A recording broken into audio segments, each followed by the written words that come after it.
Please be seated. You can trim me down a little bit. I think that's a little loud. I want you to help me thank our musicians and Kathy Leach and the trumpets for being with us today. It's fabulous. God.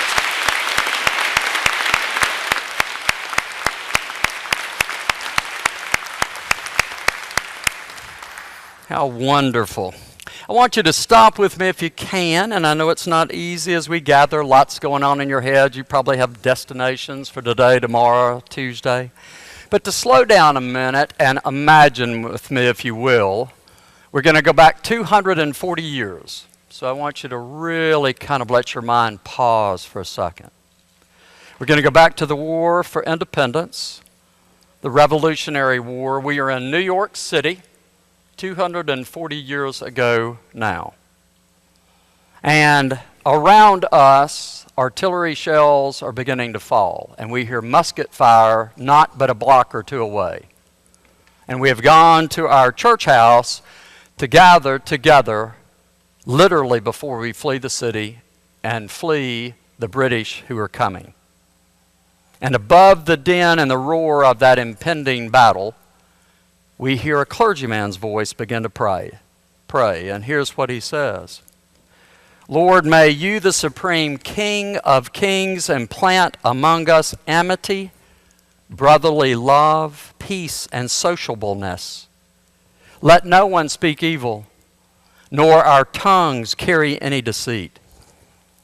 May these our troops go forth without duplicity, and take counsel before going to war against those who seek our injury. May our supreme King of kings impart divine wisdom to the rulers of these United States. We beseech thee, O merciful God, that you will cause us to enjoy a firm peace and tranquility, and spread over us the tabernacle of the peace everlasting, and speedily permit us to hear the voice who bringeth good tidings. Amen. And then he said, so be it. And then the congregation of Shereth Israel, the first synagogue in the New World, the only one on this soil, picked up the Torah, their sacred scrolls, and made haste down the street together before the British invaded. What powerful words. I read them 2 or 3 weeks ago. They just would not get out of my head. Think about right now if we were in the midst of impending danger, literal danger for your life. Don't miss it. To have someone call on God not only for protection, but to increase in us the work of love and peace. To pray for the troops, but also to pray for their diligence with integrity. To pray with an unknown future at best, to pray for the wisdom of the leadership to guide the fledgling United States. What prayers do we hear today? What thoughts do we hear on this 241st commemoration of this business of freedom here in our country? Well, I don't know about you. I've bothered over the last 2 or 3 weeks to make my own survey. And so I've watched the news, program after program, listened to radio, worked my way up and down the Sirius dial from one blue to the reds. I've listened to it all. I've read commentaries, editorials, journalism articles from the New York Times to the Washington Post to the Wall Street Journal. And there is one theme that is emerging, and you know what it is because you've already seen it. It's probably in our paper today. And it is the theme of the great divide. The great division between us and in us. As one journalist called it, it is our political segregation and our toxic partisanship on issues large and small. And it is no small thing. If that is at least some true, then I wondered what I might say to you. And I realized it is not my voice you need to hear. I'm no wiser than you, no smarter than you, no more connected to a supreme being than you. I thought maybe what we need to hear on this holiday for us is some wisdom from the past. some leaders who have something to offer us. So go with me again. July the 4th, 1863. The city of Vicksburg has fallen to the Union troops. Well, that's down in Mississippi, but the word has traveled like lightning across the country to Washington. And people are filling the streets because those of you who know Civil War history understand what that means. When Vicksburg fell, the doorway was open to Atlanta. When Atlanta fell, what would happen? The Civil War would end. And the people were rejoicing because they saw now the end to the Civil War. And so they were just flooding out into the streets. Bands showed up. Thousands of people just crowded. There was just a carnival atmosphere. It was just almost this release, this pent-up release. And Abraham Lincoln was seen because he'd gone to the War Department. He'd come back to the White House. And in those days, people just went to the White House. And so thousands went to the White House and started clamoring for him to come outside. Well, first he waved at the window, and they would not go away. They said, "No, come out, come out." And so he did. And then when he did, he offered this impromptu speech. "Fellow citizens, I'm glad to see you tonight. I sincerely thank Almighty God for this occasion. 80 years ago, for the first time in the world, representatives assembled to declare as self-evident that all men are created equal. Representatives came and declared it. This is a glorious theme and a glorious occasion for a speech, but I'm not worthy to give it. I speak rather in all praise to the many brave officers and soldiers who have fought in the cause of the Union and the liberties of our entire country, not just on the occasion of success, but rather upon the more trying occasions of the want of success. Recent events bring up certain names, but I do not want to name them at the expense that I do not name all entitled to our gratitude. I therefore do not name a single man. But now I've said too much, so if you please, bring on the music." That was off the cuff. Did you hear those words?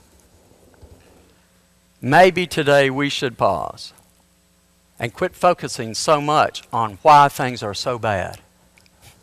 That is all we're doing. You realize that? That's all we do. But maybe let's listen to Abraham Lincoln. What about if we focus on the men and women who are trying every day in some way to make our country work? And there are thousands of them. In fact, they are at work this morning. They are stationed on aircraft carriers. They're carrying 100 pounds of gear in 113-degree heat. They are on the DMZ in Korea. They are all across the globe in our military. They are here in the United States. And then they also populate our foreign services, our governmental offices, doing simple work, usually unglorified, to try to make this enterprise work. You see, freedom is being accomplished. Why do we say it is not? It's happening. Today and this weekend are times, it is a time, days, I think, of thanks. Days of remembering that, it is our success that sustains us. But did you hear what he said? What is more important are our words and actions and character when things are not going well. That's what will sustain us. All right, a few more words. These are from John F. Kennedy. July 4th, 1962, he was at the Hall of Independence. Our system is designed to encourage differences. Our democracy permits the legislative to be pitted against the executive, the state against the federal, the city against the country, party against party, interest against interest, all in the competition to weave from these tangled threads a fabric of law and progress. You and I are the executors of a testament handed down to us. 186 years later, it is still a revolutionary document. To read it is to hear a trumpet call, not as a mere revolution against the British, but a revolution in human affairs. President Kennedy nailed it. Democracy is messy at best, is it not? It is also equally amazing. We are carrying on not a revolution in just the affairs of government, you see, in his thought. Buried in our thought as Americans, it is an experiment of equality for all humanity. You know, our founding mothers and fathers, well, they were Christians, but not much about doctrine. They could have cared the less. They didn't care about doctrine of Jews, Christians, or Muslims, the three world religions at that time and in our time. They did not care. What they cared about was transcendence. They did believe that there was a God. They did believe that we were about some godly business in this offering of freedom to the world. They were into a God who is with us and for us. I mean, why would they think up what they thought up and we get to live it? Where in the world does it exist that you have equal access to justice and access to the courts of law? Where does it exist? Where is it that you have due process for the rich and powerful, but for the weakest and poorest among us? Where does it exist? Where does it exist that you do have the freedom of the press? They can say anything they want and need to in order to be free, so that there is an open exchange of ideas and information. Privilege to you and to me, every one of us. Where does it exist? Our founding mothers and fathers hoped it would exist here, as actually it does. President Reagan, finally, then on July the 4th, 1986, and what a scene. Some of you probably remember it. He was on the flight deck of the USS aircraft carrier Kennedy. They were in New York Harbor. And behind him was the renovated Statue of Liberty. Amazing view. Reagan said this: "Today we reflect on the dream of freedom that is the hope of America.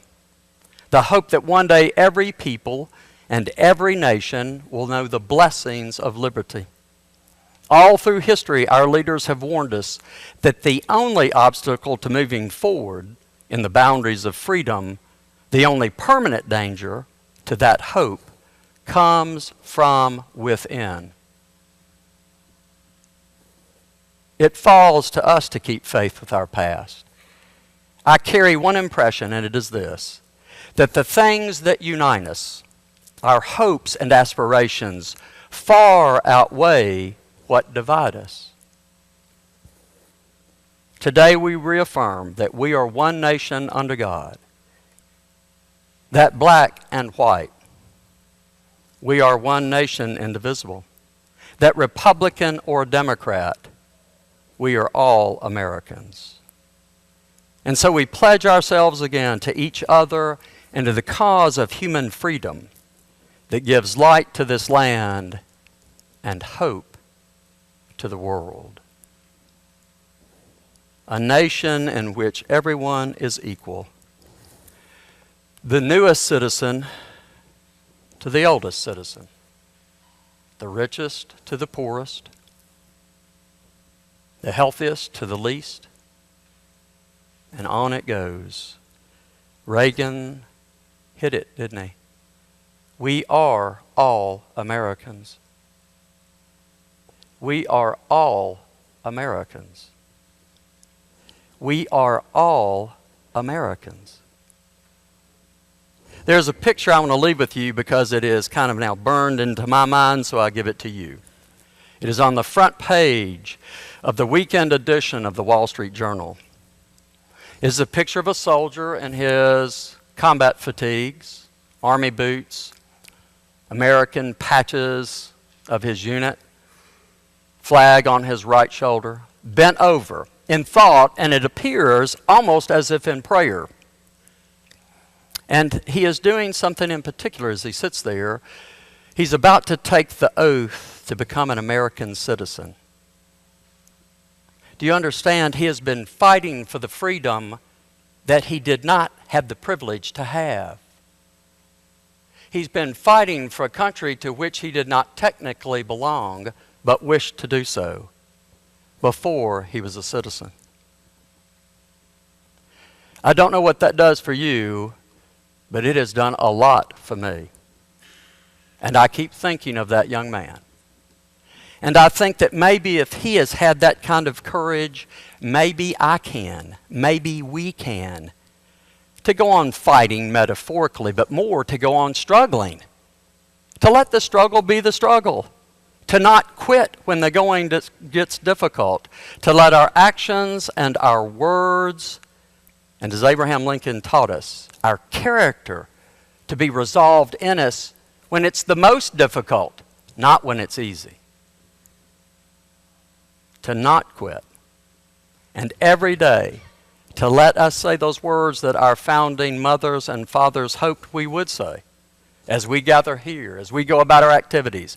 Whether you say a blessing at the campsite, whether you say a blessing at the creek side, whether you say a blessing on your boat before your hot dog, today, tomorrow, the next day.